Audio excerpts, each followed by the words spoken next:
Good evening. I'm Sir Paris Hilton. In my capacity as spokesmodel for NASA, I would like to introduce the following tribute in commemoration of America's first landing on the moon 40 years ago tonight. Enjoy.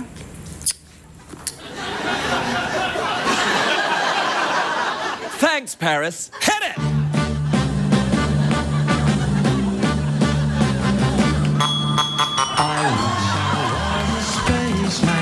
The fastest guy alive. I'd fly you around the universe in 5XO5. Way out in space together, conquerors of the sky. My heart would be a fireball, fireball, fireball. Every time I gazed into your starry eyes.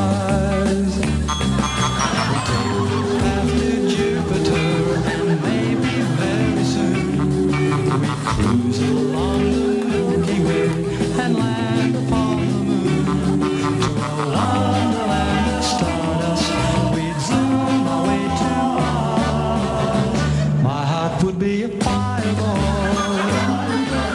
fireball, fireball. 'Cause you would be my Venus of the stars.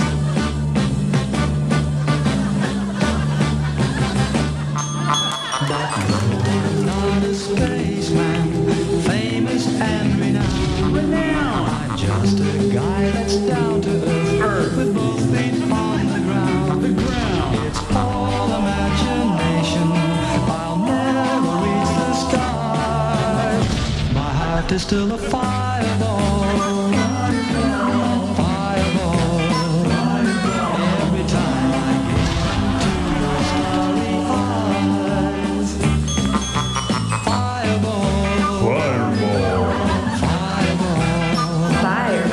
Every time I gaze into your starry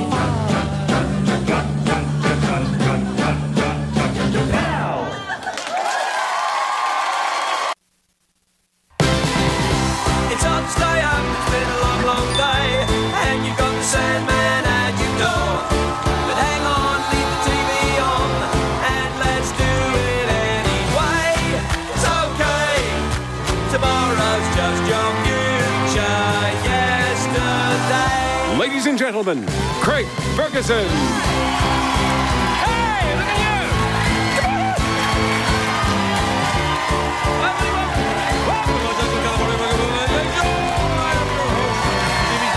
Thank you, yes. All right now. All right. That's enough. Quietly, please. Quietly. And there it goes. There it goes. It dies off. Your work is done for the evening now. From now on, the laughter will no longer be phony. Actually, it will.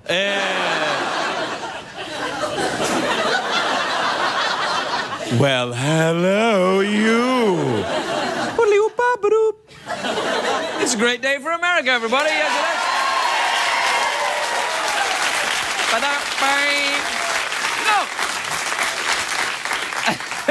Do you know what I did there? I went, ba-da-dang. Do you know why? I don't have a band. So instead of the band going, when I would say it was a great day for America, and the band would go, ba-da-dang, I have to go like this, ba-da-dang.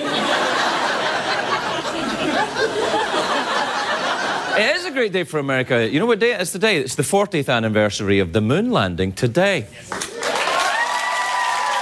Yep. And you know how... Yeah, it's true. You know how they celebrated on the International Space Station? They unclogged the toilet. That's true. The zero-gravity space toilet was... I don't know how it could be clogged, but it was clogged. It was clogged for 24 hours. Mission Control learned there was a problem and someone radioed, Houston, don't go in there. How do you clog a zero-gravity toilet? I don't want to know. It was a very weird day in LA as well. This morning in Los Angeles, there was a huge fire at a medical marijuana facility. Smog has been awesome today. It's like Oh, is it smoggy today? You bet it is. And putting the blaze out, it took firefighters.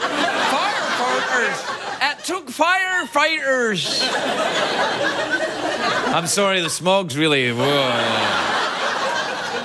It took firefighters 3 hours and 40 pizzas to put the... Good day. Good day.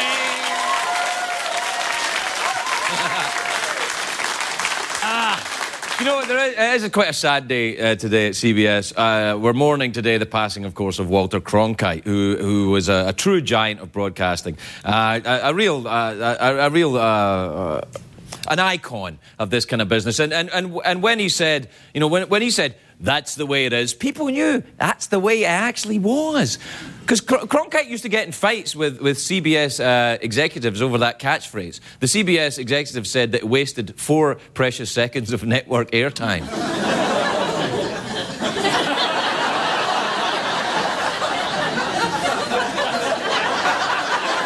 It shows you how things have changed. Now CBS lets me waste 5 hours a week with fart jokes and double entendres and cudding and wait, remind you of anything on. But you know what was so great about Walter Cronkite? When Walter Cronkite did the news, people got something very special. They got actual important information, or news. News. He wasn't always serious, though, Walter Cronkite. When he hosted the CBS morning show, he had a sidekick, a lion puppet called Charlemagne. That's true. Yes! Aha! So, only a genius would dare to put puppets on CBS. It's only ever been done a few times. It has. It's only ever been done 3 times in the history of CBS. Cronkite did it, I've done it, and it's on 2.5 Men as well. That's true. The midget on 2.5 Men is animatronic.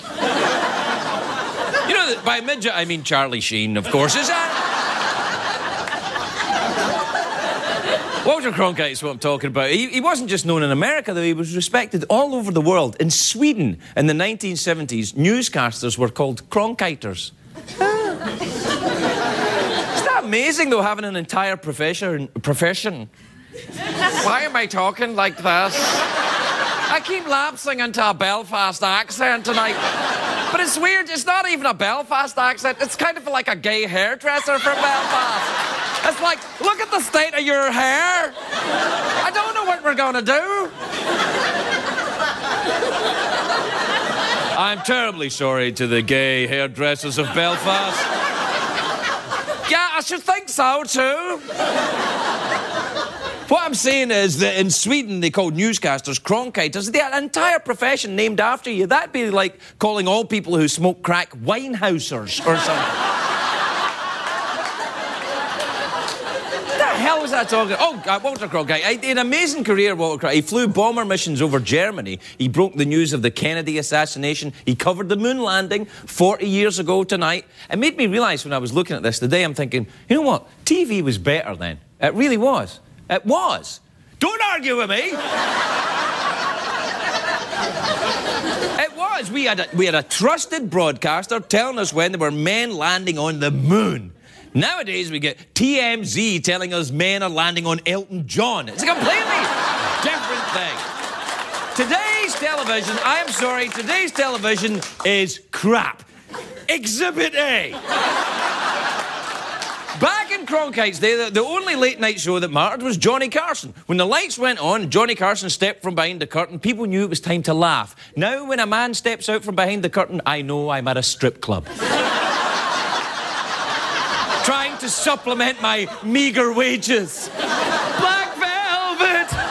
And how the men stare at me, they stare. Now, Walter Cronkite, of course, predated the TiVos and the iPods and the face tubes. People, what the hell do I know? I'm a middle-aged guy. Anyway, today people consume media on their own. They don't gather in groups to watch TV. Like back in the 60s, people watching TV was a big deal. You didn't have it on in the background while other stuff was going. You sat as a family. Like my dad would say, "All right, everyone, time to watch television," and he would put on a coat and a tie, and my mother would put on a pretty dress, and so would I, and we'd all gather round. I remember when our family first got colour television, and it was weird because real life in Scotland was actually in black and white.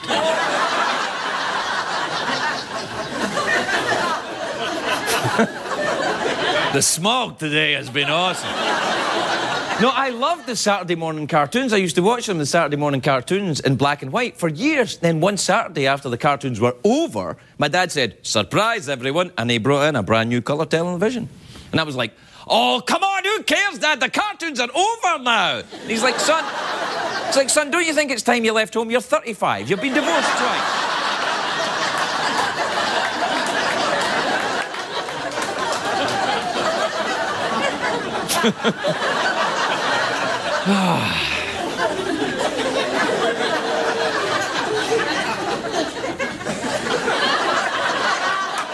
I'm introducing the awkward pause back into late night television.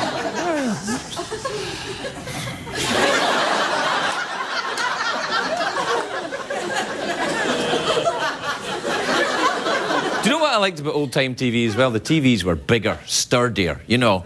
And when they turned the TV off, you turned the TV off, it wouldn't just go off.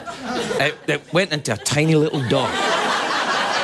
Tiny little dot. That's what the kids today who enjoy the clouds of smog-filled marijuana or marijuana-filled smog, or just you don't know what you're missing, kids of today. When we turned off the TV after I'd been smoking a herbal cigarette, we were like, dude, that's the smallest TV show I've ever seen. We got a great show tonight. We'll be right back, everybody.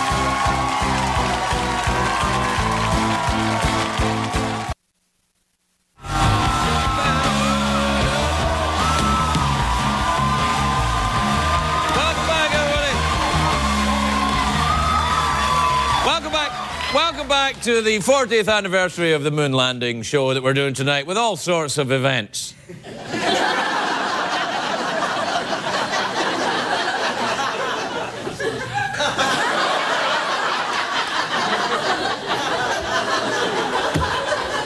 Actually, you know, it is a bit like the moon landing here, because you know sometimes in the moon landing, like when the astronauts would talk, they were on the surface of the moon, they go, "Houston, we're going over," and then when they finished talking, they would go, "Beep." Well, we have beeps here, but usually it's before I've finished talking.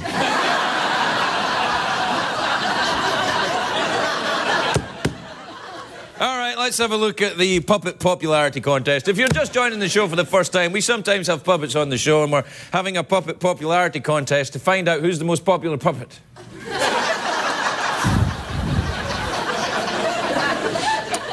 It's not much, but it's all we can afford. You mean you have a graph? Oh, yes, a graph. But we've narrowed it down to 1, 2, 3, 4, 5 finalists. We're down to 5 finalists now. The pig puppet, 14 million votes, and Mahmoud Ahmadinejad of Iran, he's... I never understood that. He's never been on the show. But he's very good at winning elections when he didn't really win. The penguin puppet, the gay German penguin puppet, is doing very well. The sheepdog doing well, and the shark.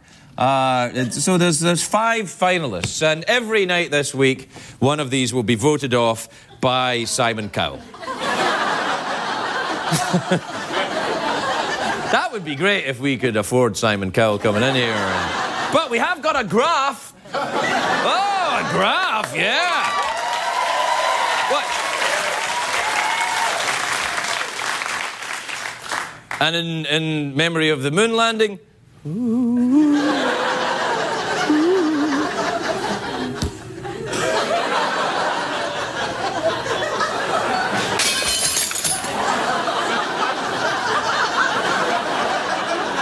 Oh, that was good.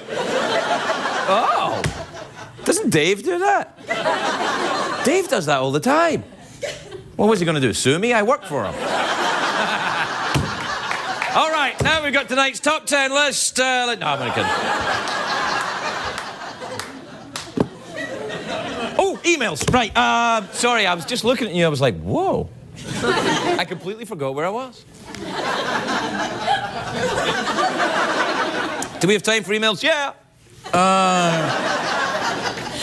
Right, let's see what we got. This is from Catherine in Arlington in Texas. Catherine says, Dear Craig, is there anything worse than a needy man who cries on a date? Oh, that Catherine.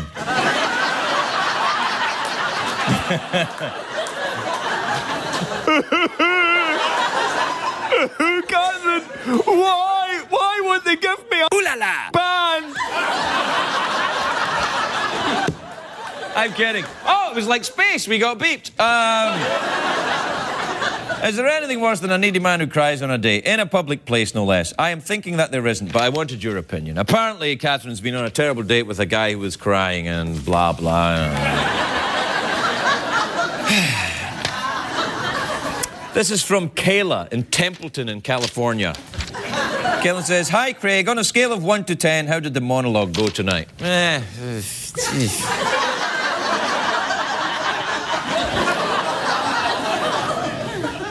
It never gets above 2.5, let's be honest. Hey, this is awesome. This is from Lorelei in Alton Bay in New Hampshire. She says, Dear Craig, do you know that you have the highest rated late night show in the lesbian demographic? Does that turn you on? You bet it does. Do you know what's so awesome about it as well? Now there's a whole new range of advertising I think we can get into. Plaid shirts.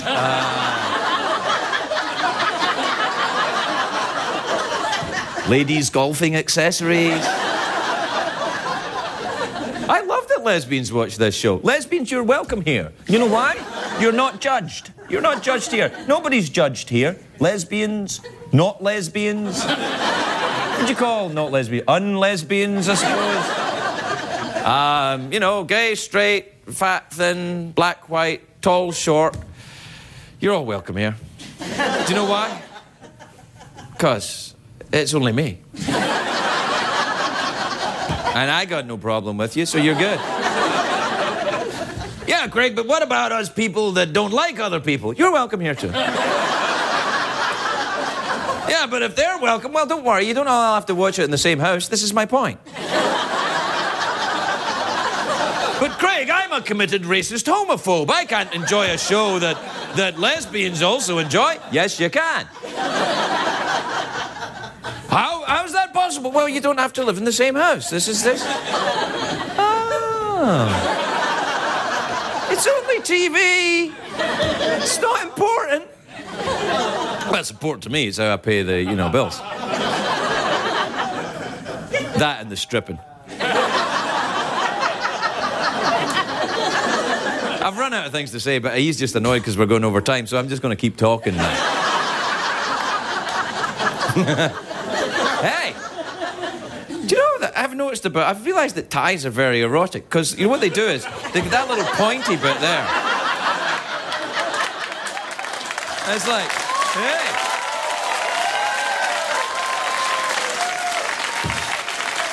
Oh, pointing. And that's where I lose the lesbians. All right, we'll take a break. We'll be right back, everybody.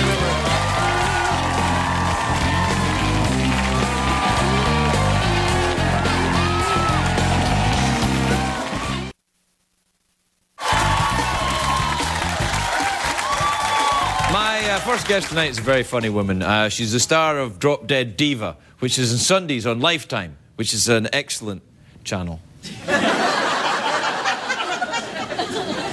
Take a look at this. What's wrong? What's right? I screwed up Mrs. Welner's case. Parker thinks I'm insecure. I hate my wardrobe. And it is like 1,000 degrees in this office. I can't do this anymore. Sit. Open your mouth. No, just do it. Open it. Do it. Trust me. Oh my God. That stuff Easy cheese. is like Xanax. Please welcome the delightful Margaret Cho, everybody.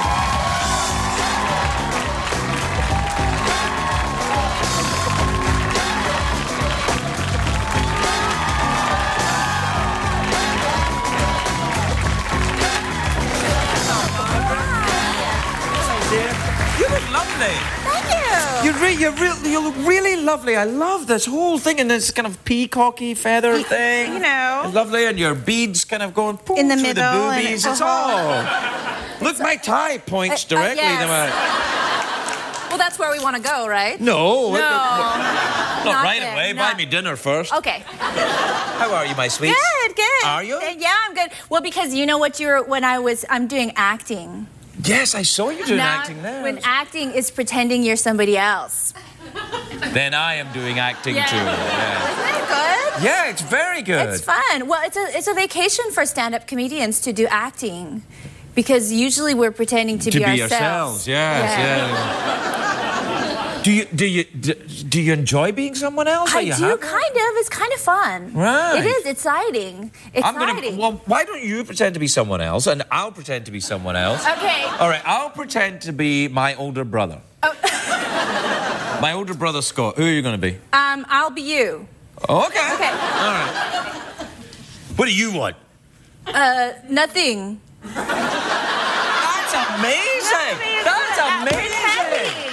Well, that was just what it was like. Was it? Did it bring you back? Yeah.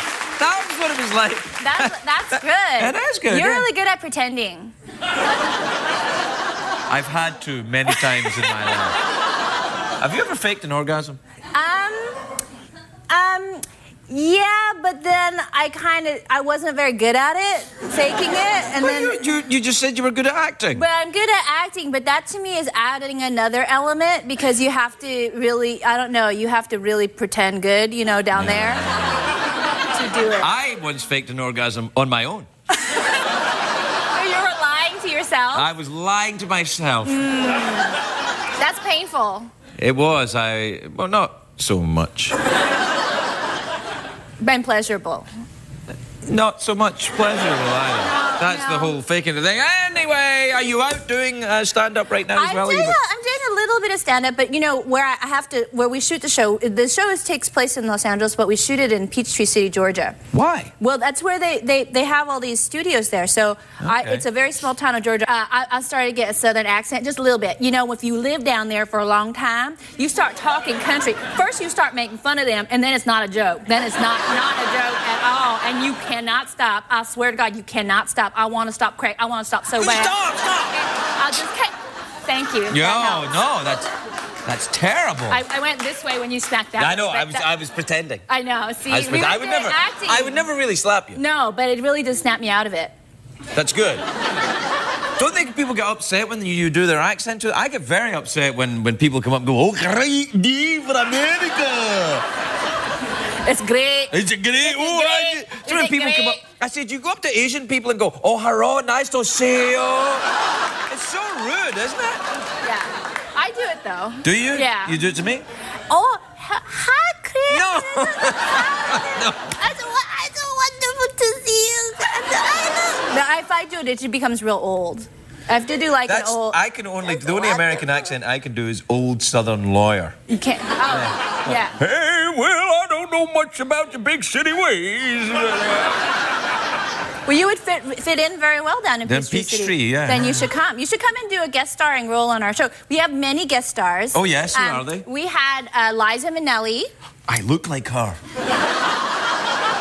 I don't think you do, but I think, if you think so. I do. Do you think so? Leave a picture of Liza Minnelli. Look there. Look. That could be me. Well, she's coming on the show next week. Oh yeah, she's on our show too. We had Liza Minnelli and Paula Abdul and Tim Gunn and Rosie O'Donnell. It's like a gay pride All edition gay of the icons, yeah. It's like a gay pride edition of the Love Boat. No. Really. Now, you were gay for a while, and now you're. No.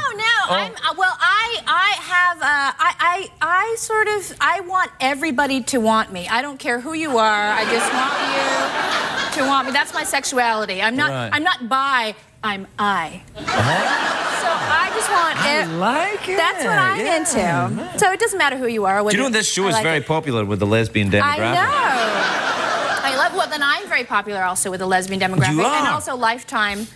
You know, our network is very popular with lesbians. Really? Yes. I thought it The was Lifetime housewives. and lesbians. They're not mutually exclusive. No, you can have housewife you can have lesbians. some cross-pollination there. In fact, I think that's a movie I saw I'm once. sure. Housewife lesbians. Maybe yeah. on Lifetime, possibly. Not on Lifetime. No, it wasn't on Lifetime.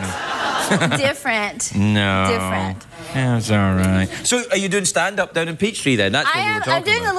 a little bit of stand-up here and there, but mostly acting and doing that. But I love this show. I think it's really exciting. Do you want to do more acting then? I would like to do some more acting. Action movies? Yeah. I would like to do action and acting. Although I have been in a John Woo film before, which is it's kind of bad because I shoot guns like this.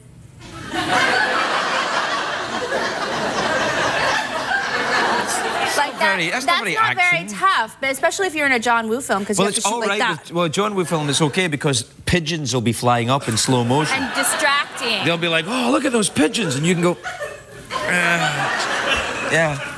Now, Have you ever fired a gun in real life? No, they made me go to FBI camp to shoot. FBI have a camp? Yeah, to shoot. Well, How gay is that? For actors, so that you can go pretending. Really? Mm-hmm. FBI have an actor camp? Yeah, when you could. That's how people learn how to shoot Is this how we should be guns. spending federal funds? I know, but for acting, for people pretending. Acting's not an essential part of the government defense system. It is, though, kind of. Don't you think? I think it kind of is. All right, then. Yeah. Well, I'll go with that. You should come. I forget, though, why it is. I don't know why. Because people need to, when they're watching a movie, they're not all real cops. It's people pretending to be cops. You're kidding me. Yeah. So people When need to did this learn. news get out? I know, isn't that weird? People need to learn how to do it, to be pretending, to learn how to pretend it properly. All right, well, you learn something new every day, Yeah, don't you, they Margaret? do. It's lovely to see you. Your tattoos are covered up. I know, can't see they're them. covered up. But gonna I'll get show any you more? next. No, I think I'm done. Oh, really? Because if I do this, then I can't pretend to be something else. So I have to cover Yeah, it. they'll say, who's the tattooed FBI agent? Yeah, They'll say, and they won't believe that I'm doing something different. Are you tattooed all over? I'm tattooed completely, all my stomach and my back and my legs and my everything. So when you take your clothes off, it looks like you're wearing clothes? Yeah, Wow, exactly. That's awesome. So I don't want to get dressed sometimes. Me neither. No. We gotta go. We're done. Okay. Yeah. Margaret Cho, everybody. We were right back.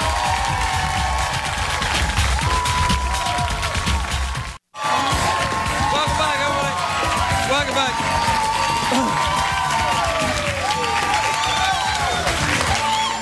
Welcome back. All right, now listen, everybody. If you've been watching this show regularly, I'm terribly sorry. But you'll know that we have authors on the show quite often. And I always think the authors, it's not fair because when the actors come on, you show a clip of their movie. But when the authors come on, you just go, here's another thing who wrote a book. And then I think, no, so what I've thought is we'll have a clip from the book before we introduce the author. How about that? Oh, yeah. All right, so here's the clip. Then Tabitha walked into the house. Please welcome... the author of Home Game and Accidental... What? What are you pointing at? Oh, there he is. No, he's over there. He's over there. Michael Lewis, everybody. Michael Lewis.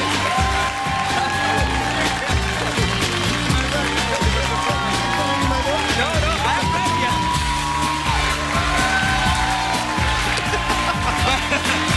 Michael, you frightened the other Michael over there who was like, oh, he's come out too early. He's come out too early. Show. This is why you don't have authors on your show. No, we do. They have no idea what they're doing here. Yeah, no, we do have authors on the show. We do, because I have this crazy idea that people who can write are clever.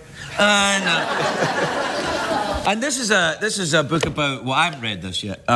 This is about... that's you, and this is That's my eldest daughter, Quinn.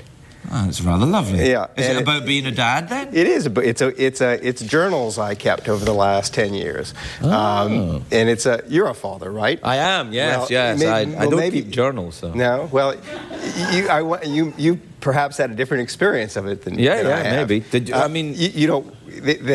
I started when I was kind of 6 months into fatherhood. I found myself... people had always told me that it was just going to be easy and wonderful, and the first 6 months with this little angel was hellish,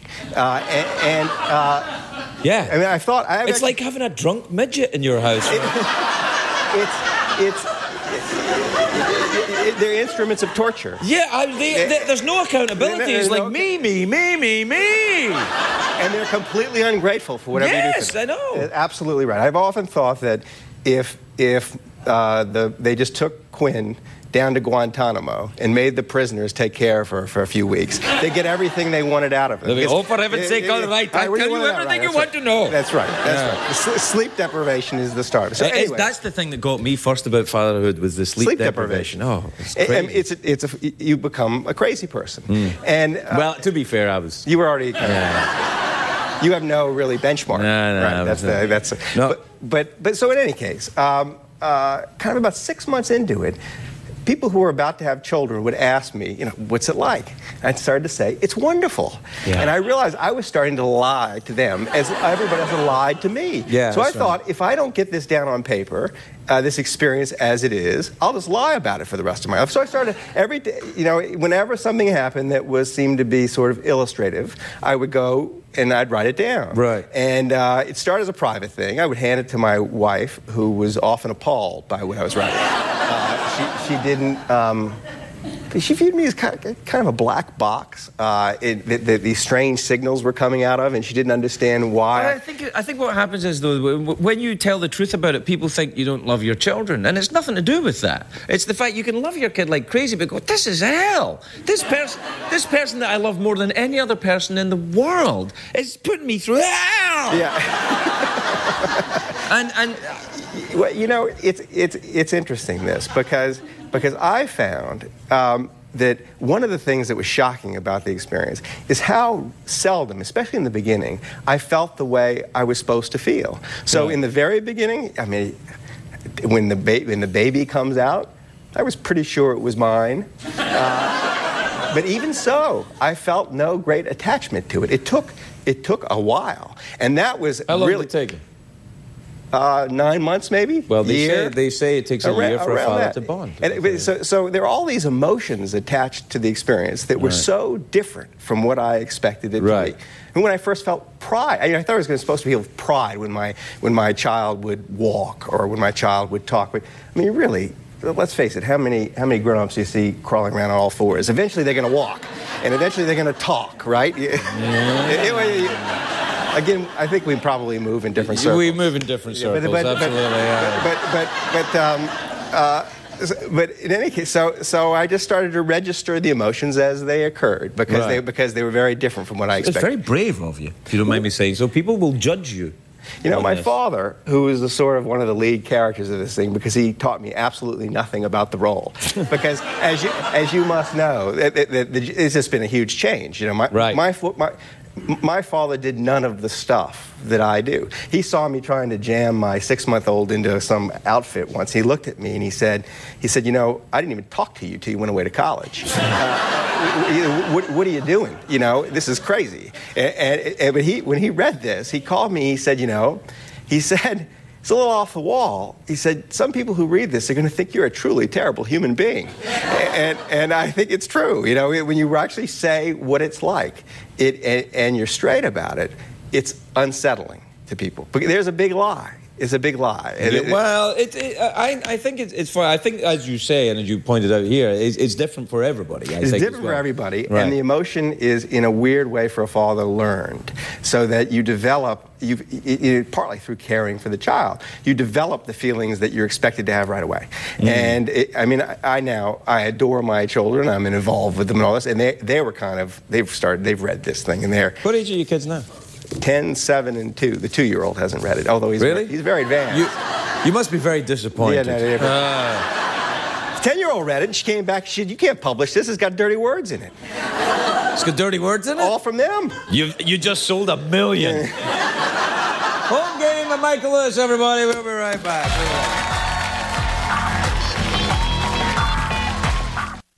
Welcome back, everybody. Welcome back. Welcome back. Welcome back, everybody.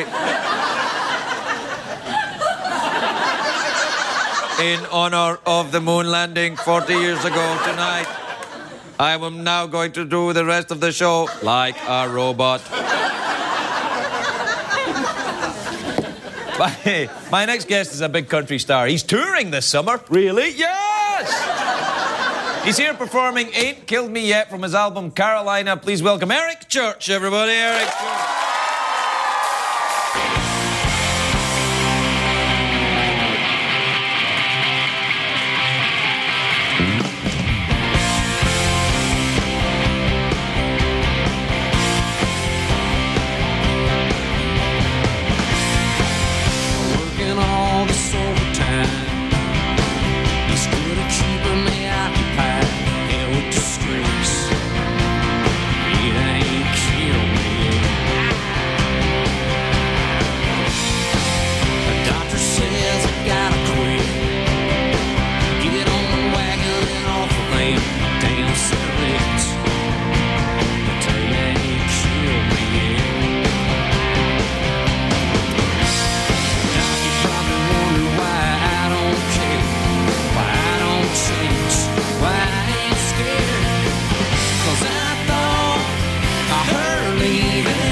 And right there, you saw why I'm so popular with lesbians.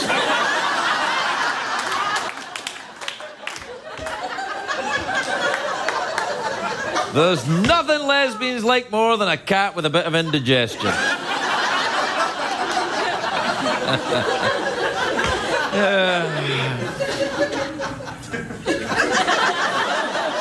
Well, that's about it, actually. We're done for tonight, but I'll be back tomorrow and on August the 12th. Good night, everybody.